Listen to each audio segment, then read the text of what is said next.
Fikiria dunia ipo kwenye vita vya nyuklia, miji imeharibiwa, mawasiliano yamekatika, viongozi wa nchi wamepotea na kila mtu anaamini mfumo wa ulinzi umeanguka. Lakini ghafla, mahali fulani chini ya ardhi, kompyuta ya siri inaanza kufanya kazi yenyewe. Ndani ya dakika chache, makombora ya nyuklia yanaanza kurushwa bila risasi, bila general na bila mtu kubonyeza button. Huu ndio mfumo unaoitwa Project Dead Hand.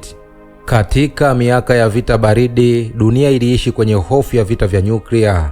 Marekani na Soviet Union zilikuwa zinatengeneza mabomu makubwa zaidi, makombora ya masafa marefu na mifumo ya kuzuia kushambuliwa. Lakini tatizo kubwa lilikuwa moja. Je, nini kingetokea kama upande mmoja ungeharibiwa ghafla kabla haujajibu mashambulizi? Swali hilo lilitengeneza hofu kubwa ndani ya Soviet Union. Na hapo ikaanza kuzaliwa moja ya mifumo ya siri na ya kutisha zaidi kuwahi kutengenezwa. Kwa mujibu wa ripoti mbalimbali za kiintelijensia, Soviet Union ilitengeneza mfumo wa siri ulioitwa Perlmutter, lakini duniani ulijulikana zaidi kama Project Dead Hand, mfumo ambao ulidaiwa kuwa na uwezo wa kugundua shambulizi kubwa la nyuklia, kuthibitisha kuwa viongozi hawajibu na kisha kuamua retaliation ya nyuklia automatically. Kwa maneno mengine, hata kama Soviet Union ingeangamizwa, lakini system ingeweza kujibu yenyewe. Lengo la mfumo huu lilikuwa moja, yani deterrence. Kuifanya Marekani na maadui wengine wajue kuwa hata mkitushambulia kwanza, bado mtashambuliwa pia. Na kwenye vita baridi, hofu hiyo ndio iliyokuwa msingi wa nuclear balance. Kwa sababu hakuna upande uliotaka kuanzisha vita ambayo ingeweza kuharibu dunia nzima. Lakini jambo la kutisha zaidi ni hili. Watu wengi hawakujua mfumo huu ulikuwa wa kweli kiasi gani. Kwa miaka mingi, Project Dead Hand ilizungukwa na siri, uvumi na taarifa za kijeshi zilizofichwa. Na mpaka leo, baadhi ya sehemu zake hazijulikani wazi kabisa. Na ndio maana Project Dead Hand imeendelea kuwa moja ya mysteries kubwa zaidi za vita baridi. Lakini mfumo huu ulifanyaje kazi? Na Soviet Union iliwezaje kutengeneza system ambayo ingeweza kuanzisha retaliation ya nyuklia yenyewe? Katika vita baridi, hofu kubwa haikuwa tu kushambuliwa, ilikuwa kushambuliwa ghafla bila muda wa kujibu. Na ndio maana Soviet Union ilianza kufikiria kitu ambacho kilionekana kama science fiction, system ambayo ingeweza kuamua ikiwa mwisho wa dunia umeanza. Kwa mujibu wa taarifa zilizowahi kuvuja kutoka kwa baadhi ya maafisa wa zamani wa Kisoviet, Project Dead Hand haikuwa button moja rahisi. Ilikuwa mtandao mkubwa wa sensor, communication system, command bunkers na missile control network. Mfumo huo ulidaiwa kufuatilia milipuko ya nyuklia, seismic activity, radiation na hali ya mawasiliano ya kijeshi. Lengo ilikuwa kugundua ikiwa Soviet Union ilikuwa imeingia kwenye mashambulizi makubwa ya nyuklia. Lakini jambo la kutisha zaidi lilikuwa hatua inayofuata. Iwapo mfumo ungegundua shambulio kubwa limetokea, viongozi hawajibu na command system nyingi zimeharibiwa, ungeweza kuhamisha uwezo wa launch kwa mfumo wa automatic retaliation. Kwa maneno mengine, Dead Hand ilitengenezwa kwa kuhakikisha kuwa hata baada ya uharibifu mkubwa, retaliation bado ingeendelea.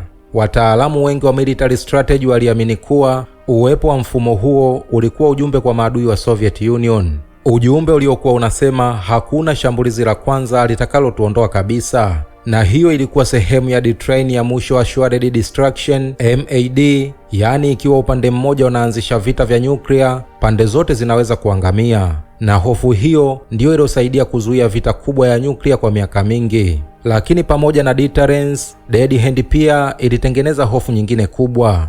Je, ni salama kweli kuipa system uwezo wa kuanzisha retaliation ya nyuklia? Kwa sababu kwenye mazingira ya technical failure, phase alarms au communication errors, makosa madogo yanaweza kuwa janga la dunia. Na hapo Project Dead Hand ikaonekana kama moja ya system za kutisha zaidi kuwahi kuwazwa na binadamu. Lakini Soviet Union iliwezaje kuendesha mfumo huu kwa siri kubwa kiasi hicho? Na ni watu gani wachache waliokuwa wanajua ukweli huo? Chini kabisa ya ardhi, mbali na macho ya binadamu, Soviet Union ilijenga maeneo ya siri yaliyotengenezwa kuishi hata baada ya vita vya nyuklia, bunkers za command, mahali ambapo mwisho wa dunia ulikuwa umehesabiwa tayari. Katika kipindi cha vita baridi, Soviet Union ilijenga mtandao mkubwa wa underground facilities kwa ajili ya viongozi wa kijeshi, command system na operation za emergency. Baadhi ya bunkers hizo zilijengwa ndani ya milima, chini ya maji au maeneo ya siri yaliyolindwa sana. Lengo lilikuwa kuhakikisha kuwa hata kama shambulizi kubwa lingetokea, mfumo wa command ungeendelea kuishi. Kwa mujibu wa wachambuzi wa military history, Dead Hand ilihitaji kitu muhimu sana, survivability, yaani uwezo wa mfumo kuendelea kufanya kazi hata baada ya explosion, communication failure na uharibifu mkubwa wa vita vya nyuklia. Ndiyo maana command center zake zilidaiwa kuwa na ulinzi mkubwa, communication backup na system zilizotengenezwa kufanya kazi kwenye mazingira mabaya sana. Lakini siri kubwa zaidi ilikuwa ni jinsi mfumo unavyoweza kuwasiliana wakati wa apocalypse. Ripoti mbalimbali zinaeleza kuwa Soviet Union ilitengeneza special command missile, makombora ambayo kazi yake haikuwa kubeba nuclear warhead pekee, bali kutuma launch command kwa missile force nyingine ikiwa mfumo wa kawaida wa mawasiliano umeharibiwa. Kwa maneno mengine, hata kama communication network zingekatwa, retaliation ingeendelea bado kuendelea. Na hapo ndipo Dead Hand ilipoonekana kuwa tofauti na mifumo mingine ya kijeshi duniani, kwa sababu haikutegemea viongozi pekee, simu au command center za kawaida. Iliundwa kufanya kazi hata katika scenario mbaya zaidi inayoweza kufikiriwa, scenario ya miji kuharibiwa, viongozi kutoweka na dunia kuingia kwenye vita vya nyuklia. Lakini je, mfumo huu uliwahi kuwashwa kweli? Na dunia ilisimama karibu kiasi gani na nuclear catastrophe wakati wa vita baridi? Watu wengi wanaamini vita vya nyuklia havijawahi kuanza, lakini walichosahau ni hiki: dunia iliwahi kukaribia mwisho mara kadhaa, na wakati mwingine kilichookoa dunia kilikuwa uamuzi wa mtu mmoja tu. Katika kipindi cha vita baridi, mvutano kati ya Marekani na Soviet Union ulikuwa mkubwa sana. Kila upande ulikuwa na maelfu ya nuclear weapons, system za launch za haraka na hofu kwamba adui angeweza kushambulia kwanza. Na kwenye mazingira hayo, makosa madogo yalikuwa hatari sana, kwa sababu phase arms moja ingeweza kuanzisha retaliation ya kweli. Moja ya matukio yanayotajwa sana lilitokea mwaka 1983. Mfumo wa Soviet warning system ulitoa taarifa kwamba makombora ya Marekani yalikuwa yamerushwa kuelekea Soviet Union. Kwa sekunde chache, dunia ilisimama karibu na nuclear response. Lakini afisa mmoja wa Soviet aitwaye Stanislav Petrov aliamua kuto kuripoti shambulizi hilo kama ni la kweli. Aliamini mfumo ulikuwa umefanya makosa, na baadaye ikagundulika kuwa ilikuwa ni phase alarm. Wataalamu wengi wanaamini kuwa uamuzi huo uliweza kuzuia nuclear catastrophe. Matukio kama hayo ndiyo yalizidisha hofu ndani ya Soviet Union, kwa sababu viongozi wa kijeshi waliogopa scenario moja: je, nini kingetokea ikiwa shambulizi halisi lingetokea na viongozi wakafa kabla hawajatoa retaliation order? Na hapo mifumo kama Dead Hand ikaonekana muhimu zaidi kwa doctrine ya deterrence, kwa sababu mfumo huo ulitengenezwa kuhakikisha retaliation ingeendelea hata kwenye mazingira mabaya zaidi. Lakini pamoja na deterrence, uwepo wa system kama Dead Hand uliifanya dunia kuingia kwenye kipindi cha hofu kubwa zaidi, kwa sababu sasa binadamu alikuwa ametengeneza system ambazo zinaweza kufanya maamuzi ya mwisho wa dunia ndani ya dakika chache, chini ya pressure kubwa ya vita. Na swali kubwa likabaki: je, teknolojia inaweza kweli kuaminiwa kwenye jambo la hatari kiasi hicho? Lakini Marekani ilijibu vipi uwepo wa Project Dead Hand? Na je, pande zote mbili zilikuwa tayari kwa mwisho wa dunia? Katika vita baridi hakukuwa na amani ya kweli, kulikuwa na hofu ya pamoja, hofu kwamba kosa moja lingeweza kugeuza dunia kuwa majivu ndani ya dakika chache. Na nyuma ya hofu hiyo kulikuwa na doctrine za nuclear warfare. Kadri Marekani na Soviet Union zilivyoendelea kutengeneza nuclear weapons, zilianza pia kutengeneza doctrine za kijeshi kuhusu namna ya kuzitumia. Lakini doctrine moja ilisimama juu ya zote: Mutual Assured Destruction, MAD. Wazo lilikuwa rahisi lakini la kutisha: ikiwa upande mmoja unashambulia kwa nuclear weapons, upande mwingine bado utajibu, na matokeo yake pande zote zinaangamia. Kwa miaka mingi, Mutual Assured Destruction ikawa msingi wa balance ya vita baridi, kwa sababu kila upande ulijua hakuna mshindi wa vita vya nyuklia. Ndiyo maana Marekani na Soviet Union zilijenga missile silos, submarini za nyuklia, strategic bombers na hidden launch system ili kuhakikisha retaliation ingewezekana muda wowote. Na hapo Project Dead Hand ikaingia kama sehemu ya deterrence strategy ya Soviet Union. Wataalamu wa military history wanaamini kuwa Project Dead Hand haikutengenezwa kwa ajili ya kuanzisha vita. Iliundwa kuhakikisha kuwa hakuna adui ambaye angeamini angeweza kushinda kupitia shambulizi la kwanza. Kwa sababu kama retaliation ingeendelea hata baada ya shambulizi kubwa, basi kuanzisha vita vya nyuklia kungeonekana kuwa suicide kwa pande zote. Na hiyo ndiyo logic iliyotawala vita baridi kwa miaka mingi. Lakini logic hiyo ilikuwa na upande wa kutisha sana, kwa sababu dunia ilianza kutegemea system za warning, kompyuta, rada na maamuzi ya dakika chache. Na katika mazingira hayo, phase ya mdogo, technical malfunction au misunderstanding ya kijeshi ingeweza kuleta katastrofi ya dunia nzima. Ndiyo maana baadhi ya wachambuzi waliita vita baridi. Lakini je, Project Dead Hand bado ipo mpaka leo? Na nini kilitokea baada ya kuanguka kwa Soviet Union? Mnamo mwaka 1991 Soviet Union ilianguka, bendera zikashushwa, vita baridi ikaonekana kumalizika. Lakini swali moja likabaki hewani: je, Project Dead Hand ilitoweka pamoja na Soviet Union?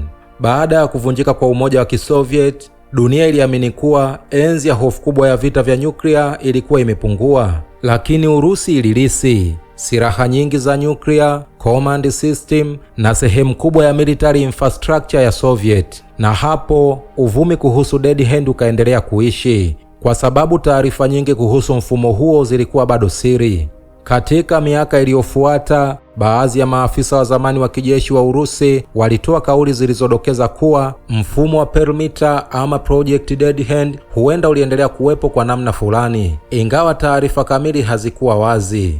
Wachambuzi wengi wa defense waliamini kuwa Urusi haingependa kuondoa deterrence system muhimu kiasi hicho kabisa, na hapo mysteries ya Dead Hand ikaongezeka zaidi. Lakini dunia nayo ilikuwa imebadilika. Vita baridi ilikuwa imekwisha, lakini nuclear weapons hazikutoweka. Mataifa makubwa yaliendelea kuboresha missile system, kujenga aerial warning network na kuimarisha strategic deterrence.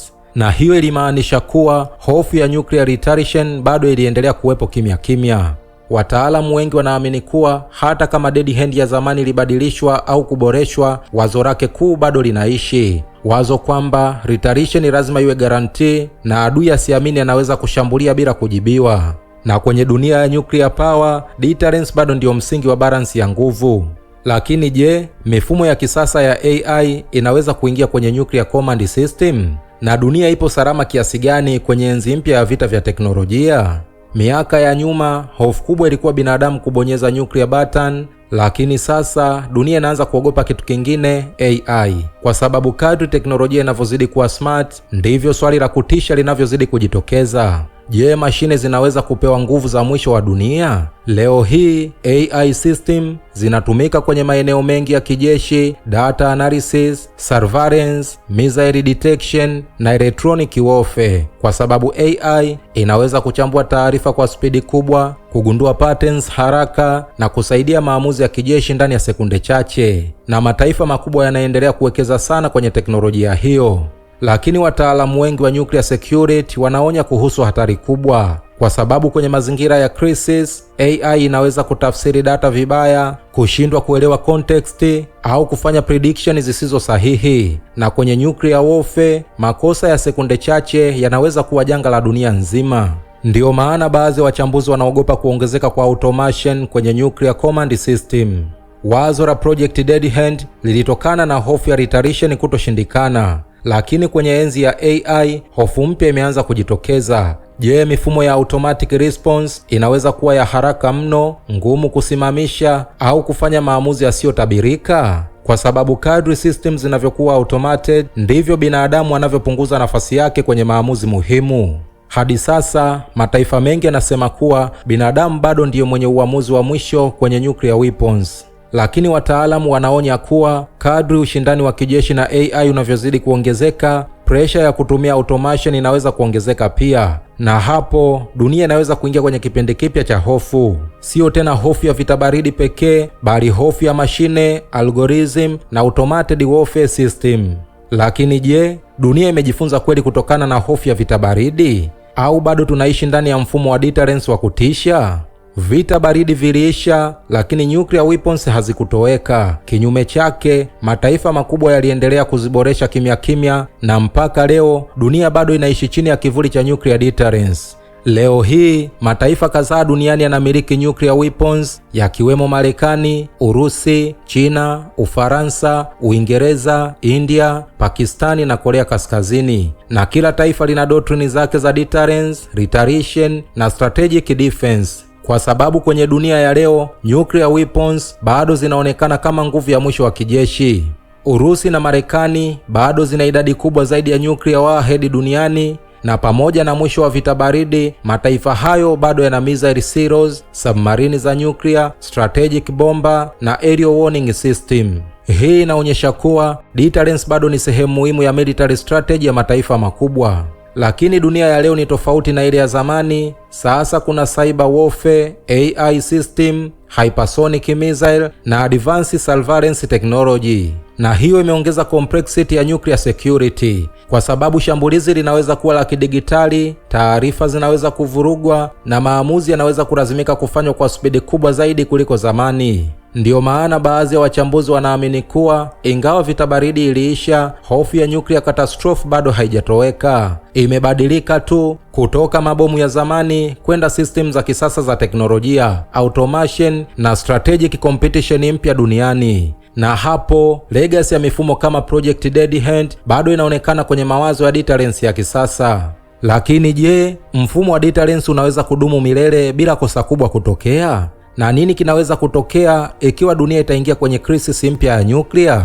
Dunia ya leo inaonekana ya kisasa zaidi kuliko zamani, lakini chini ya uso wake bado kuna silaha ambazo zinaweza kubadilisha kila kitu ndani ya dakika chache. Na swali kubwa linabaki, je, tunaweza kuzuia ajali ya mwisho? Wataalamu wa usalama wa kimataifa wanaonya kuwa hatari kubwa ya nyuklia haipo tu kwenye vita vya makusudi, bali pia kwenye makosa ya kiufundi, taarifa zisizo sahihi, cyber attack au misunderstanding za kijeshi.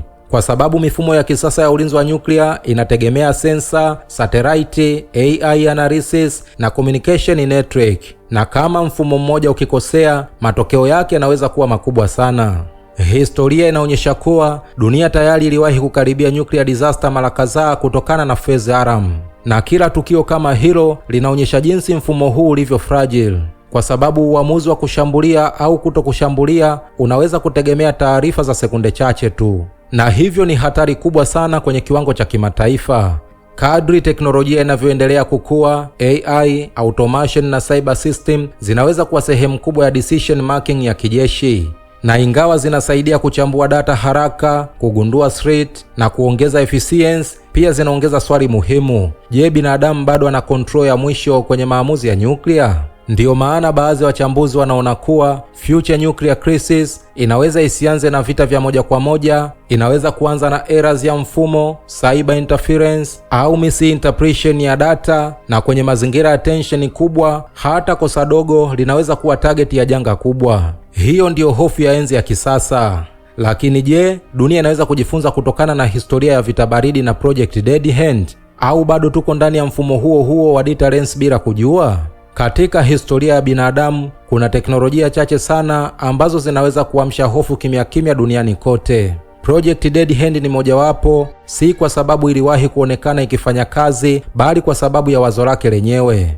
Project Dead Hand au Perimeter System imekuwa ishara ya kiwango cha juu kabisa cha deterrence ya kijeshi. Wazo kwamba hata kama taifa litaharibiwa kabisa, bado linaweza kujibu. Kwa baadhi ya watu, hii ilikuwa njia ya kuzuia vita vya nyuklia. Kwa wengine, ilikuwa mfumo wa kutisha unaopunguza nafasi ya binadamu kwenye maamuzi ya mwisho.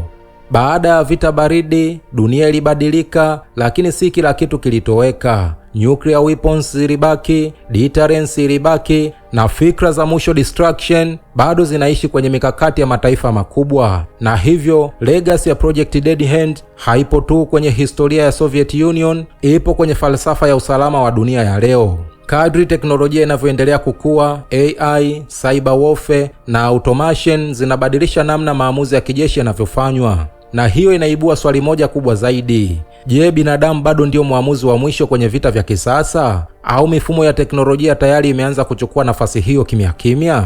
Lakini labda somo kubwa zaidi la Dead Hand si hofu, ni onyo. Onyo kwamba silaha za mwisho wa dunia zikijengwa, mfumo wa deterrence ukitegemea automation na maamuzi yakawa ya sekunde chache tu, basi dunia inahitaji umakini zaidi kuliko wakati mwingine wowote. Kwa sababu wakati mwingine usalama wa dunia unategemea sio nguvu ya silaha, bali uamuzi usiofanywa. Project Dead Hand si hadithi ya Urusi pekee, ni hadithi ya uwezo wa binadamu kutengeneza mifumo ambayo anaweza asiikontrol kabisa. Na swali linaendelea kubaki, je, mfumo wa deterrence wa dunia bado ni salama au ni bahati inayodumu?